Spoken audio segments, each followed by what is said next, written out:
¿Qué tal, jóvenes? Espero todos se encuentren bien. Bueno, en esta sesión grabada vamos a revisar los conceptos de energía potencial y fuerzas conservativas. Así que bueno, para iniciar vamos a definir lo que vamos a entender como una energía potencial. La energía potencial que vamos a estar nombrando como U es un tipo de energía asociado a fuerzas que, como aquí estamos leyendo, van a depender de cómo estén arregladas o configuradas las partículas con relación a su entorno. ¿De acuerdo? Es decir, que este tipo de energía potencial depende mucho del nivel de referencia o punto de observación que se escoja para analizar el movimiento de una partícula o de un sistema de partículas. Algunos ejemplos de este tipo de fuerzas potenciales ya las hemos trabajado, tal vez de manera indirecta, pero que, bueno, vamos a prestarles atención ahora de manera más específica. La primera energía potencial que vamos a considerar es la llamada gravitacional, que vamos a identificar con la letra UG y que va a ser igual al producto de la masa de la partícula por la aceleración debida a la gravedad por la posición vertical a la cual se encuentre respecto a un punto de referencia. Es decir, esta Y está midiendo las alturas a la cual podría encontrarse un objeto. Bueno, en ese sentido, nosotros podemos aquí identificar que esta UG ya la hemos mencionado anteriormente. De hecho, si nos vamos a esta parte, podemos notar que tenemos el producto de la masa por la gravedad por una altura y2.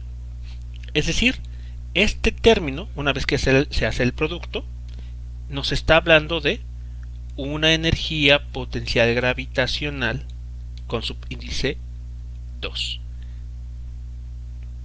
Este otro término, menos, nos estaría hablando de una energía potencial gravitacional con subíndice 1. Y esto, evidentemente, multiplicado por un signo menos. Bien, así que como podemos notar, el trabajo mecánico debido a la fuerza de gravedad está relacionado con una variación en la energía potencial gravitacional, como vemos aquí. Esto va a ser muy importante porque va a permitirnos conectar con la llamada energía mecánica. Así que, bueno, por el momento basta con notar que el trabajo mecánico para la fuerza de gravedad está relacionado con los cambios en la energía potencial gravitacional en dos puntos distintos. El otro ejemplo de energía potencial que vamos a estar trabajando, al menos en este curso, es la llamada energía potencial elástica. Esa energía potencial elástica se denota con la letra U mayúscula subíndice S y se calcula como un medio de una constante K minúscula por X al cuadrado. Aquí este término, con esta estructura o esta información, la hemos visto anteriormente. De hecho, como vemos aquí, resulta ser o está relacionada con el trabajo mecánico debido a un resorte. Entonces, aquí nosotros, si distribuimos el factor en color rojo en cada uno de los términos, podemos notar que lo que obtenemos es la energía elástica Do1 menos una energía potencial elástica subíndice 2. Nuevamente estamos encontrando que el trabajo mecánico para esta fuerza ejercida por un resorte se relaciona con una variación en una cantidad llamada energía potencial elástica.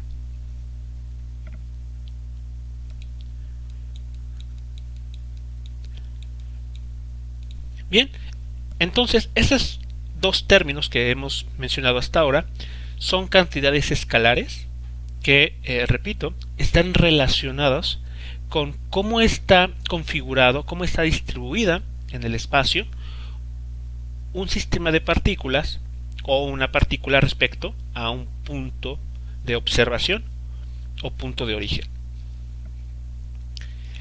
Esas no son las únicas energías potenciales que podemos considerar. De hecho, podemos hablar de la energía potencial eléctrica, la cual se establece entre dos cargas eléctricas. Sin embargo, este tipo de energía no forma parte de este curso. Este se verá en el siguiente curso que ustedes van a tomar, el de electricidad y magnetismo. Pero al menos aquí lo mencionamos para hacer patente la idea de que la energía potencial puede venir en distintas presentaciones, no solamente gravitacional o elástica. Refiriéndonos a este curso, va a ser muy importante que cuando nos refiramos a una energía potencial, seamos cuidadosos en incluir si se habla de una energía potencial gravitacional o una energía potencial elástica. Si se da el caso en que estamos hablando de energía potencial en general, sin importar de qué tipo sea, pues bueno, podemos decir así simplemente energía potencial. Pero si necesitamos hacer hincapié en alguno de estas clases de energías potenciales, entonces debemos de incluir el término gravitacional, si se trata de esta cantidad, elástica, si se trata de esta otra, o en su siguiente curso, eléctrica, si se habla de este otro término. Bueno, hay algo bastante importante a mencionar ahora que tiene que ver con un tipo muy selecto de fuerzas llamadas fuerzas conservativas. Las interacciones que hemos estudiado hasta este momento, llámense fuerza normal, fuerza de fricción, fuerza de tensión, la fuerza de gravedad, etc., son interacciones o son el resultado de interacciones entre un objeto y su entorno. Sin embargo, resulta que de todo este grupo de cantidades vectoriales que se miden en newtons, existe un grupo muy selecto de fuerzas que reciben el adjetivo de conservativas. Entonces, ¿cómo podemos nosotros identificar si una de estas interacciones, una de estas fuerzas, puede ser considerada como una fuerza conservativa? Bueno, para lograr esta parte, para lograr identificar si estamos tratando con una fuerza conservativa o no, se tienen que cumplir los siguientes criterios. El primer criterio nos dice lo siguiente: el trabajo mecánico W hecho por una fuerza que sea conservativa sobre un objeto que se mueve de un punto a otro solo dependerá de la posición inicial y de la posición final de este objeto, sin importar cuál fue la trayectoria que se siguió para mover a dicho objeto del punto A al punto B. Eso es lo que se está mostrando en esta figura. Tenemos dos puntos A y B y un objeto que se planea mover desde el punto A al punto B en tres diferentes trayectorias. Entonces, si estamos en presencia de una fuerza conservativa que sea la que impulsa o la que hace que este objeto se desplace, entonces si seguimos la trayectoria 1, pues con esa fuerza y ese desplazamiento podemos calcular el trabajo mecánico realizado por esta fuerza a lo largo de esta primera trayectoria. A esta la vamos a llamar W1, trabajo 1. Pero bueno, podría esta trayectoria 1 no ser la única. De hecho, podemos hablar de una trayectoria más simple, que es una línea recta. Entonces, si tomamos esa fuerza y desplazamos al objeto, pero seguimos esa trayectoria, bueno, pues también vamos a encontrar un trabajo realizado que vamos a llamar W2. Bueno, si esto no nos basta, podemos considerar una tercera trayectoria, la de color amarillo, que utilizamos para mover al objeto del punto A al punto B. Entonces, el trabajo mecánico realizado a lo largo de esta trayectoria la vamos a denotar como W3. Bueno, suponiendo que esta fuerza que se ha empleado en estos tres casos diferentes ha sido una fuerza conservativa, resulta que el trabajo mecánico en estos tres casos van a tener el mismo valor, van a coincidir. A eso es a lo que nos referimos con que el trabajo mecánico será independiente de la trayectoria tomada. No importa si fue la trayectoria 1, la trayectoria 2, la trayectoria 3 o alguna otra más compleja.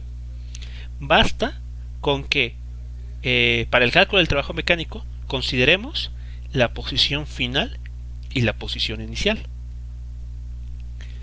Esa situación nosotros la podemos observar en la vida cotidiana considerando la siguiente situación. Por ejemplo, imaginemos que estamos en frente de un estante que podemos tener en casa, y este estante pues tiene varias repisas.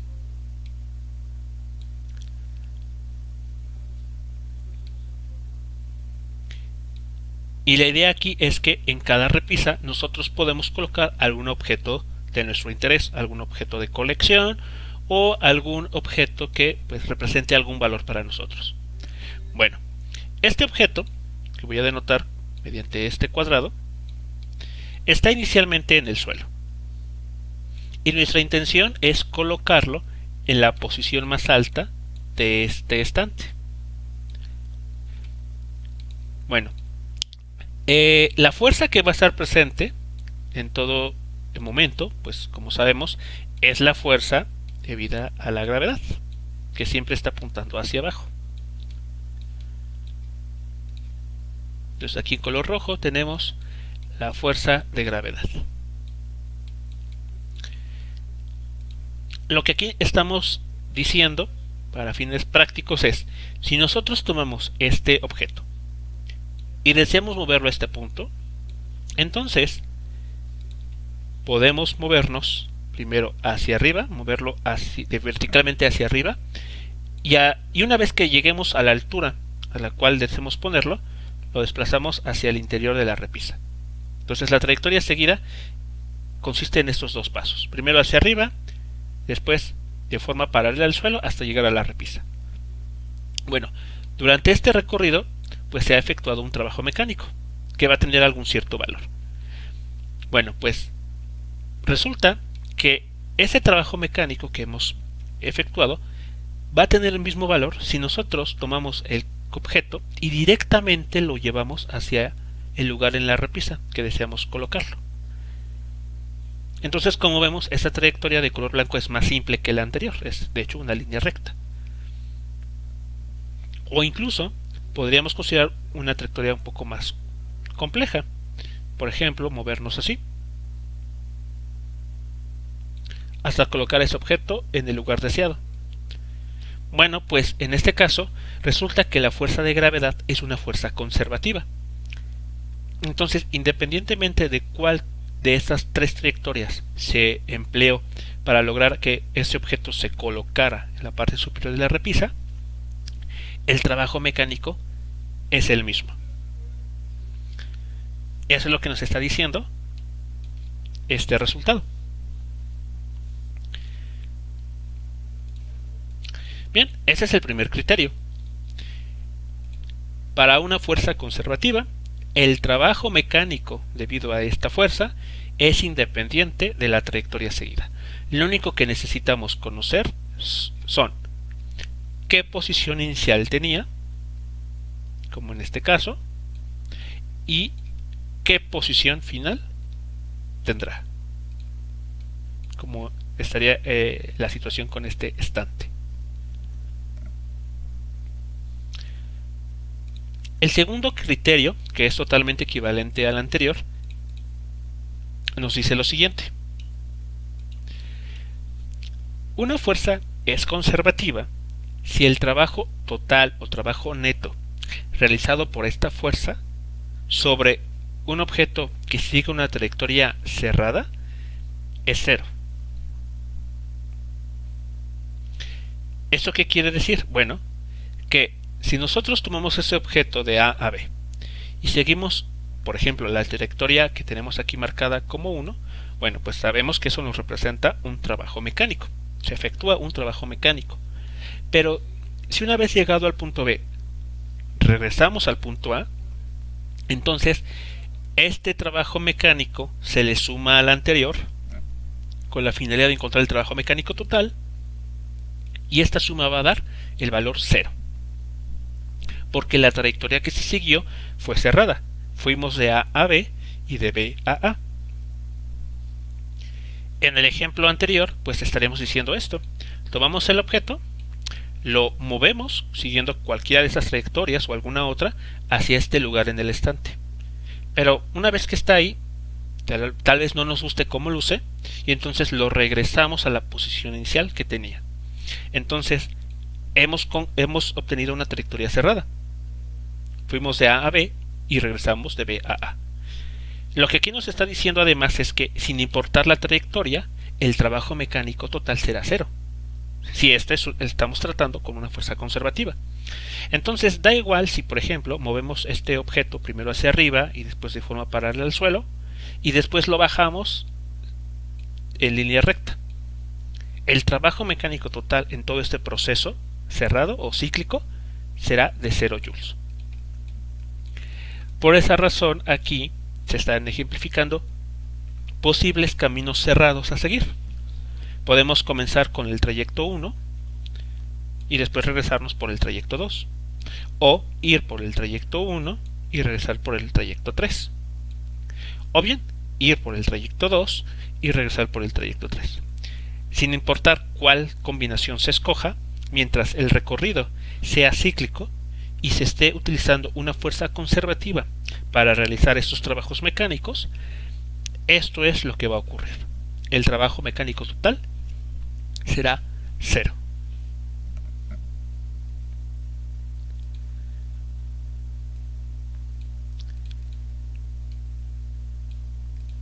Y finalmente, una tercera idea que caracteriza a las fuerzas conservativas es que la variación de una energía potencial, es decir, energía potencial en un punto 2 menos energía potencial en un punto 1, va a ser igual a menos el trabajo mecánico realizado por esa fuerza conservativa que estemos tratando. Así que esa igualdad va a ser cierta o válida siempre y cuando la fuerza que se esté empleando sea una fuerza conservativa. ¿Y qué es una fuerza conservativa? Bueno, es una fuerza que cumple cualquiera de estos dos criterios. Uno, que el trabajo mecánico hecho por esa fuerza sea independiente de la trayectoria que se siga, que solamente tome en cuenta posición inicial y posición final. O bien, que si la fuerza se emplea para hacer que el objeto siga una trayectoria cerrada, es decir, ir de A a B, da como resultado un trabajo mecánico 0, entonces esa fuerza es conservativa. Así que estas son las ideas principales cuando se mencionan la relación que hay entre la energía mecánica y el trabajo mecánico realizado por una fuerza conservativa. Perdón, aquí una aclaración. He mencionado energía mecánica, debí decir energía potencial. Entonces, corrijo el comentario. Estamos aquí encontrando una relación entre los cambios en energía potencial U y el trabajo mecánico efectuado por una fuerza conservativa. Pues esta relación siempre se va a cumplir cuando estemos tratando con este tipo de fuerzas. Un ejemplo de una fuerza no conservativa la podemos encontrar con las fuerzas de fricción.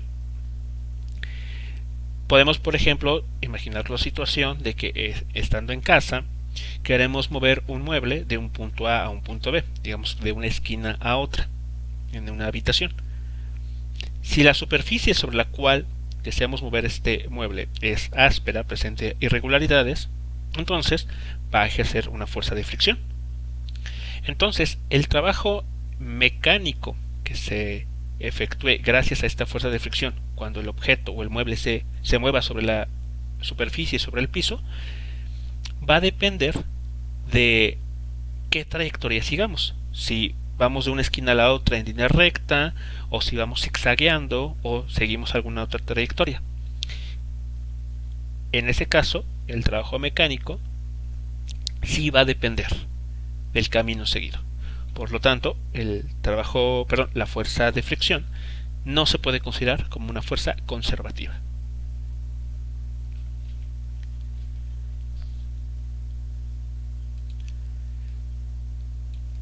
Bien, antes de continuar con la siguiente idea, vamos a trabajar este primer ejemplo.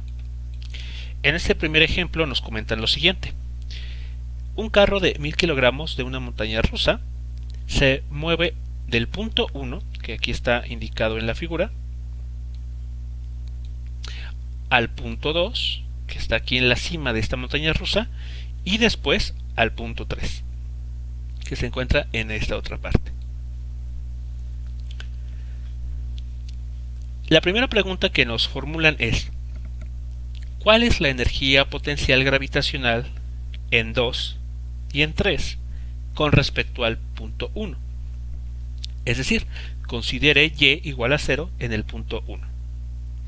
Entonces, esta primera pregunta nos está pidiendo que tomemos esta ubicación como nuestro nivel de referencia, es decir, coloquemos ahí al observador, y a partir de esta posición determinemos cuál es la energía la energía potencial gravitacional en el punto 2 y en el punto 3.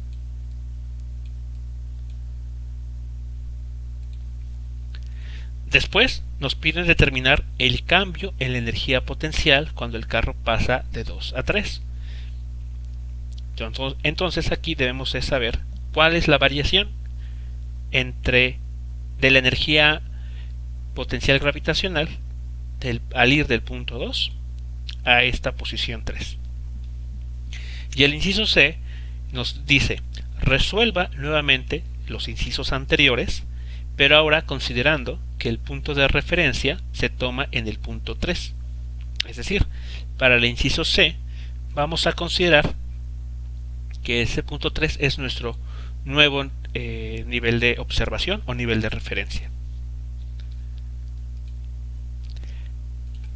Las distancias que separan a cada uno de estos puntos se muestran en la figura, como se puede observar. Aquí tenemos 10 metros entre el punto 1 y el punto 2, y entre el punto 1 y el punto 3 tenemos una distancia de 15 metros. Bueno, para determinar lo que el primer inciso nos está pidiendo, pues vamos a considerar, como el problema lo menciona, que el punto de referencia se tomará en el punto 1.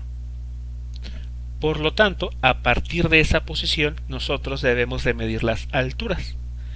En este caso, para el punto 2 podemos ver de la figura que este lugar se ubica a 10 metros por arriba del nivel de referencia. Entonces, la energía potencial gravitacional, que se calcula como masa del objeto por aceleración debida a la gravedad por posición en el eje Y, va a dar los siguientes resultados.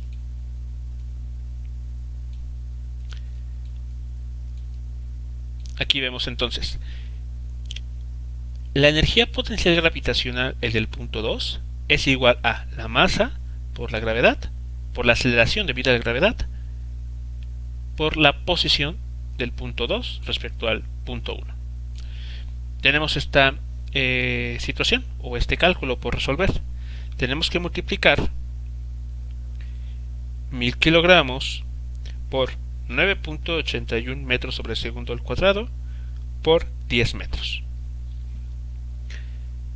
Si hacemos las cuentas, estaremos encontrando que la energía potencial gravitacional vale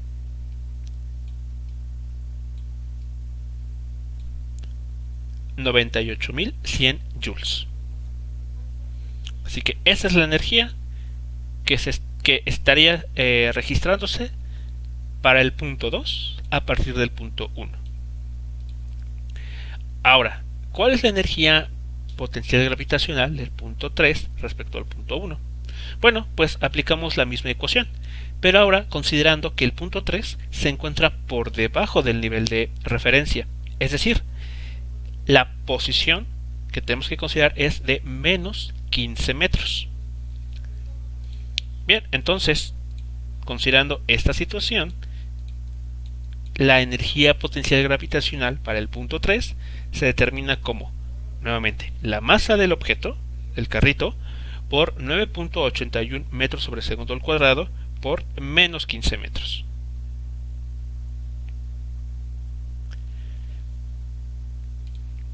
Bien, en esta ocasión el resultado que se obtiene es de aproximadamente 147.000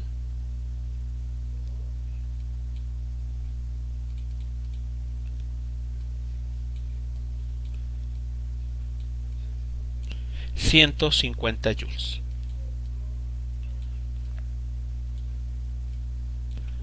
¿De acuerdo? Eso es lo que estaríamos encontrando para la energía potencial gravitacional en el punto 3 respecto al punto 1. Muy bien, ya que tenemos esta cantidad en cada caso, podemos resolver lo que el problema en el inciso B nos está pidiendo. ¿Cuál es el cambio en la energía potencial cuando el carro pasa del punto 2 al punto 3? Bueno, esto se resuelve rápidamente calculando la variación, como tenemos aquí expresada. La variación en la energía potencial gravitacional será la energía potencial en el punto 3 menos la energía potencial gravitacional en el punto 2.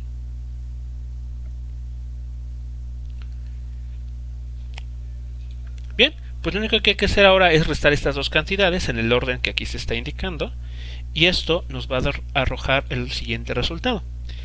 Estaríamos encontrando que esa variación es igual a 245.250 joules.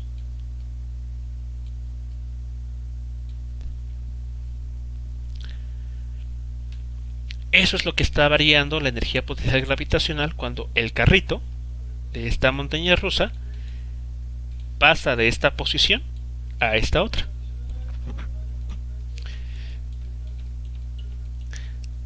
Aquí el signo que aparece en esta variación energía potencial tiene un significado, pero que todavía no veremos, sino lo repasaremos en unos minutos más. Sin embargo, vale la pena que tengamos esto en mente. Aquí el signo del trabajo, el signo de la variación de la energía potencial gravitacional es negativo. Bueno, ahora el inciso C nos dice resolver lo que ya acabamos de hacer, pero ahora considerando que el nivel de referencia se coloca en la posición 3. Entonces, tomando esto en cuenta, la energía potencial gravitacional del punto 2 respecto al punto 3 se calcula considerando ahora una posición de 25 metros. Pero como el punto 2 se encuentra por arriba del nivel de referencia nuevo, entonces estos 25 metros entran en nuestro cálculo con un signo positivo. Entonces, como vemos aquí, eso es lo que tenemos que determinar ahora. 1000 kilogramos por 9.81 metros sobre segundo al cuadrado por 25 metros con signo positivo.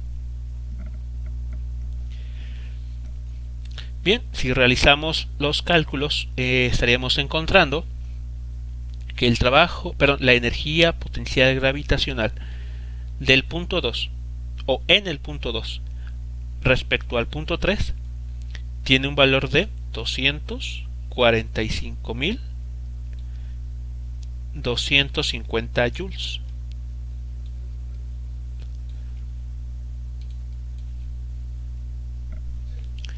Bien, y entonces, ¿cuál será la energía potencial gravitacional en el punto 3 respecto al propio punto 3? Bueno, pues eso es equivalente a considerar que la altura es 0, porque estamos justo en el punto de observación. Entonces aquí rápidamente podemos encontrar que esa energía potencial gravitacional en esa posición tiene el valor de 0 joules.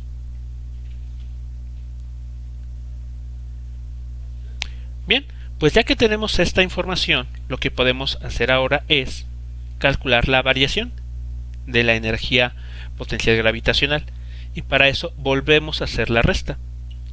A la energía potencial gravitacional en el punto 3 le restamos la energía potencial gravitacional en el punto 2. Hacemos esta operación y lo que encontramos es que esa variación vale menos 245.250 joules.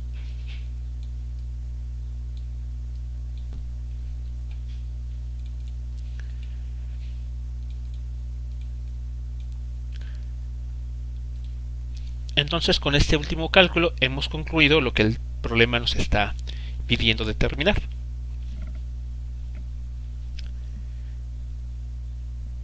Aquí vale la pena resaltar varias cosas. La primera es que el valor de la energía potencial gravitacional para estos casos va a depender mucho del punto de observación.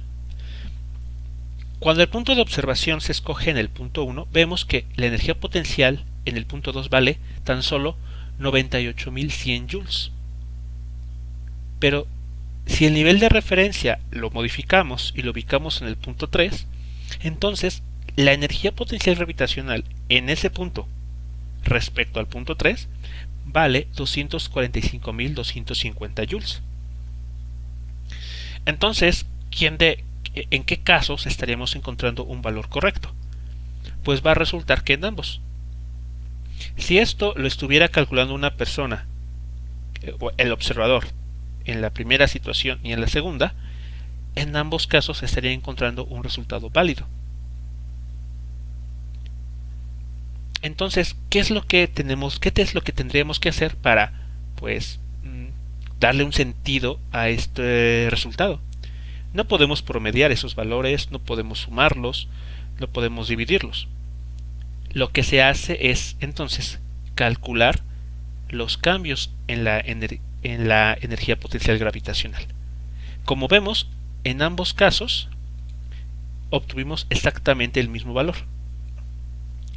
Esto quiere decir que lo que realmente tiene significado físico no es el valor de la energía potencial respecto a un punto, sino las variaciones en la energía potencial.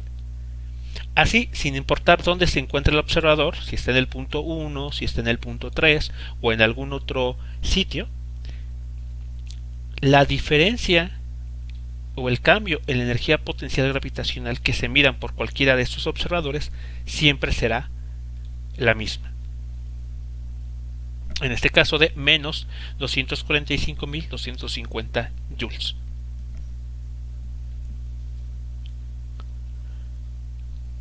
Bien, ahora, ¿cómo podemos interpretar este signo negativo? ¿Qué nos estará diciendo este signo que aquí aparece explícitamente en nuestro resultado? Bueno, para poder entender o interpretar correctamente este signo negativo, tenemos que definir ahora una nueva cantidad física que se va a conocer como la energía mecánica. Entonces, ¿cómo logramos entender a qué nos vamos a referir con la energía mecánica de un conjunto de partículas? Bueno, para poder entender este concepto, vamos a recordar dos resultados que hemos abordado hasta este momento. El primer resultado es este término, pues esta igualdad, que sabemos que se conoce como el teorema trabajo-energía. Entonces, los cambios en energía cinética de un conjunto de partículas o de un sistema en general es igual al trabajo mecánico que se aplica sobre ese conjunto de partículas o ese sistema. Y aparte, también hemos mostrado que cuando se tratan fuerzas conservativas, la variación en la energía potencial, ya sea gravitacional, elástica o de otro tipo, será igual a menos el trabajo mecánico aplicado por tal fuerza conservativa. Bien, entonces, algebraicamente lo que podemos hacer a continuación es sumar estas dos igualdades. Al hacer eso, podemos notar que el trabajo mecánico pues se va a cancelar, porque aquí aparece con signo positivo y aquí con signo negativo. Entonces, al hacer la suma, vamos a obtener esta ecuación. Aquí delta K más delta U suma 0. Porque W menos W es 0. Bien, en la siguiente línea del cálculo lo que estamos haciendo es escribir explícitamente qué es la variación en la energía cinética y la variación en la energía potencial. Delta K es K sub 2 menos K sub 1. Y a esto le sumamos el valor de la energía potencial 2 menos la energía potencial 1. Y esto sigue siendo 0. Bueno, podemos, como un paso algebraico simple, reordenar los términos para lograr que aquellos términos que tienen subíndice 2 queden juntos. Entonces, por ejemplo, K2 más U2 se ponen juntos. Aquí está. Menos K1 menos U1 también los podemos poner juntos, y es más, podemos incluso factorizar el signo menos que aparece en cada uno de ellos. Entonces, lo que nos queda es esto que tenemos aquí. K2 más U2 menos la suma de K1 y U1. Bien, si prestamos atención a esto, estamos encontrando una nueva cantidad física. Una cantidad física que se calcula como la suma de una energía cinética y una energía potencial. Bien, pues entonces esto es lo que estaríamos teniendo. Vamos a definir a la energía mecánica total de un sistema de partículas como la suma de la energía cinética y de la energía potencial. Y nuevamente hacemos la aclaración. Esta energía potencial U puede ser de cualquier tipo: gravitacional, elástica, eléctrica, etc.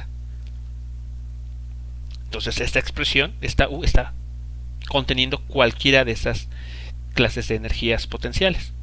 Y a esta suma la vamos a llamar E. Esta E entonces representa esa energía mecánica total, esa suma que estamos aquí denotando. Entonces, si hacemos esta identificación, podemos ver que esto que está aquí, este primer término, es una energía mecánica con subíndice 2. Porque todos sus términos tienen subíndice 2. Y este otro término estaría representando una energía mecánica con subíndice 1.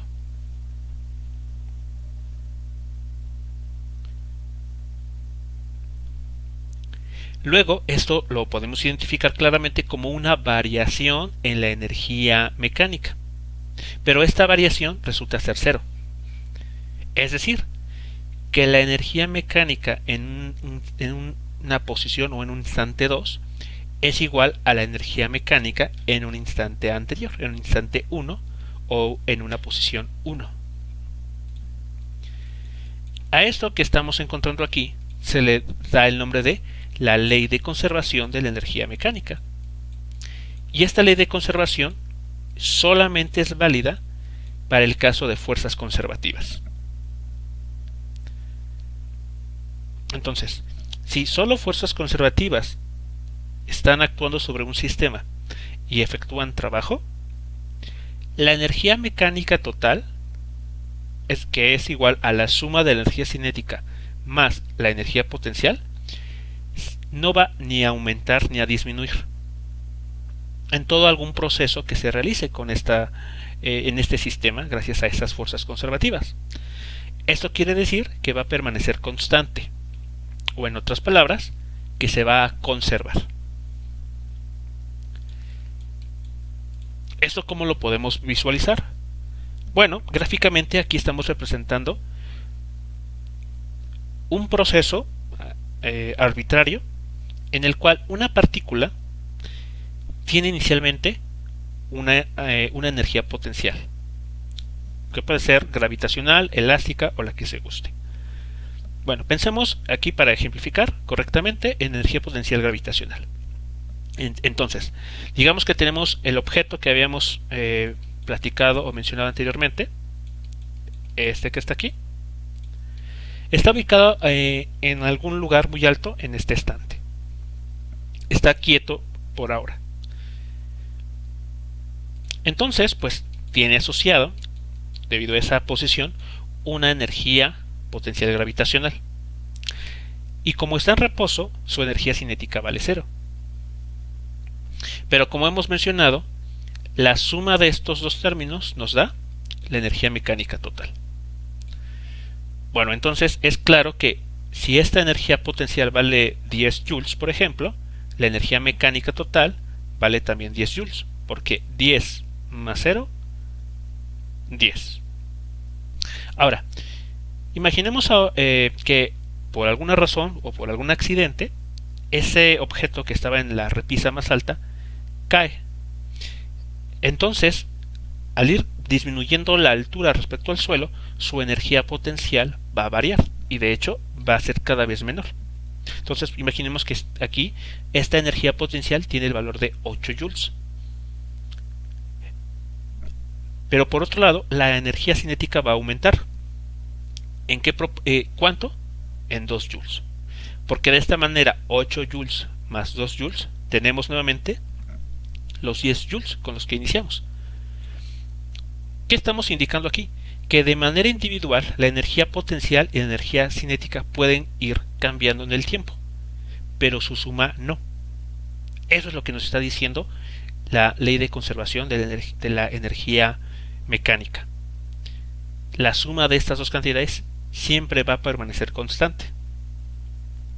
Si continuamos con la situación, va a existir un momento en el que estas dos energías se van a igualar, es decir, 5 joules en energía potencial gravitacional más 5 joules en energía cinética.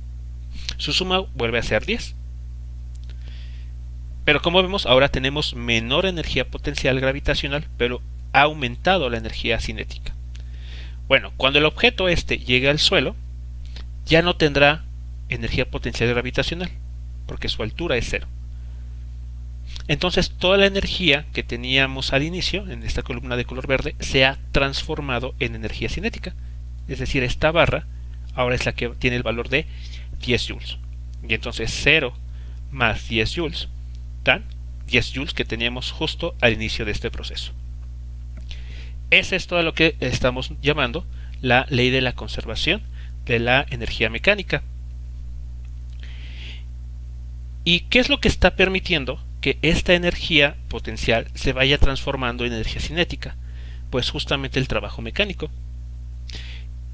Este trabajo mecánico para esta energía potencial gravitacional tiene un signo negativo, que es justamente lo que habíamos encontrado en el ejemplo de la montaña rusa.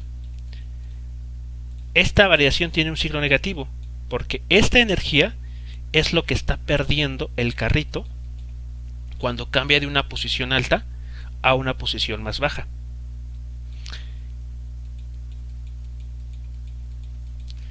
Entonces, este trabajo negativo, desde el punto de vista de la energía potencial gravitacional, se vuelve en un trabajo mecánico positivo para la energía cinética. Por eso es que esta barrita va aumentando.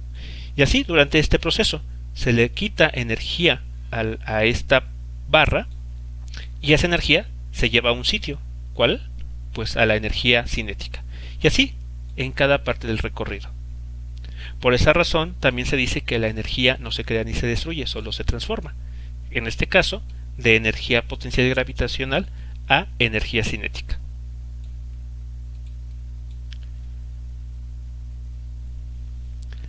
Pues bien, jóvenes, esto es lo referente a esta ley de conservación.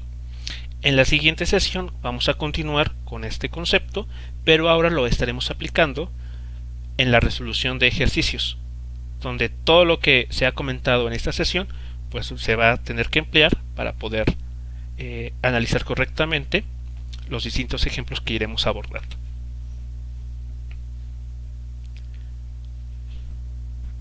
Que tengan todos una excelente tarde o un excelente día. Hasta luego.